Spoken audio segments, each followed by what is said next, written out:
வணக்கம். அனைத்து உறவுகளுக்கும் எனது இனிய காலை வணக்கத்தை தெரிவித்துக் கொள்கிறேன்.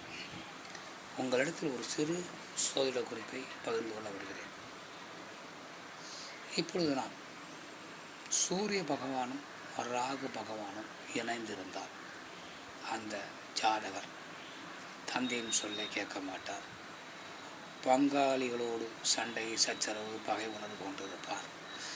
ஏராளமான கெடுதல்களை அணிவிப்பார். அரசாங்கத்திற்கு எதிர்ப்பாக செயல்படுவார். எதிர்ப்பாக சட்டத்திற்கு புறம்பான தொழில்களை செய்வார்.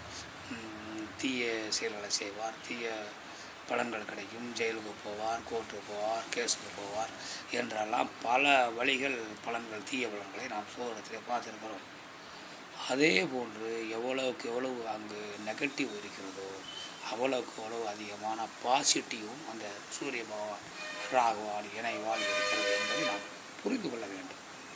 சூரிய பகவான் ராகு பகவான் இணைந்திருக்கக்கூடிய அந்த ஜாதகத்தில் அந்த சூரிய பகவான் ராகு பகவானை குரு பகவான் பார்த்தால் இந்த பலன்கள் நேர்மாறாக மாறிவிடும். கெடுபலன்கள் எல்லாம் தவிர்க்கப்பட்டு அவர் அரசியலிலே வலுவான நிலையில் இருப்பார். பெரிய பதவிகள் அடைவார். செல்வாக்க பெறுவார். ஏராளமான சொத்துக்களை பெறுவார். சூழ்த்தை அணிவிப்பார். தனக்கென்று ஒரு செல்வாக்கை தேடிக்கொள்வார். ஏராளமான பொருட்களை சேகரிப்பார் என்றெல்லாம் நாம் சொல்லலாம். அதே போன்று அதிகாரத்திலே அரசு ஊழியராக இருந்தால் பெரிய அதிகாரத்திலே இருப்பார். அவருக்கு ஆயிரக்கணக்கான பேர் பணிபுரிவார்கள். செல்வாக்கு பெறுவார். பொருள்கள் தேடுவார். பொருள் சேர்க்கை உண்டு. செல்வாக்கு உண்டு. அதிகார பலம் உண்டு நாம் சொல்லலாம்.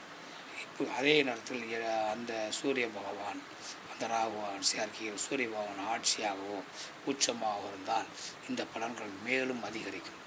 இப்படி ராகு பகவான் சூரிய பகவான் சேர்க்கை ஒட்டுமொத்தத்தில் கருதல் என்று நாம் சொல்லிவிடக்கூடாது. கெடுபலன்கள் எவ்வளவு இருக்கிறதோ அவ்வளவு நல்ல பலன்களும் இருக்கிறது என்பதை நாம் புரிந்து கொண்டு ஜாதகத்தை நாம் தெளிவுபடுத்தி நாம் வரக்கூடிய அந்த வாடிக்கையாளருக்கு நல்ல கருத்துக்களை பகிர்ந்தளிக்க வேண்டும் என கூறி மற்றவற்றை நாம் அடுத்த வீடியோ காண்போம். நன்றி, வணக்கம்.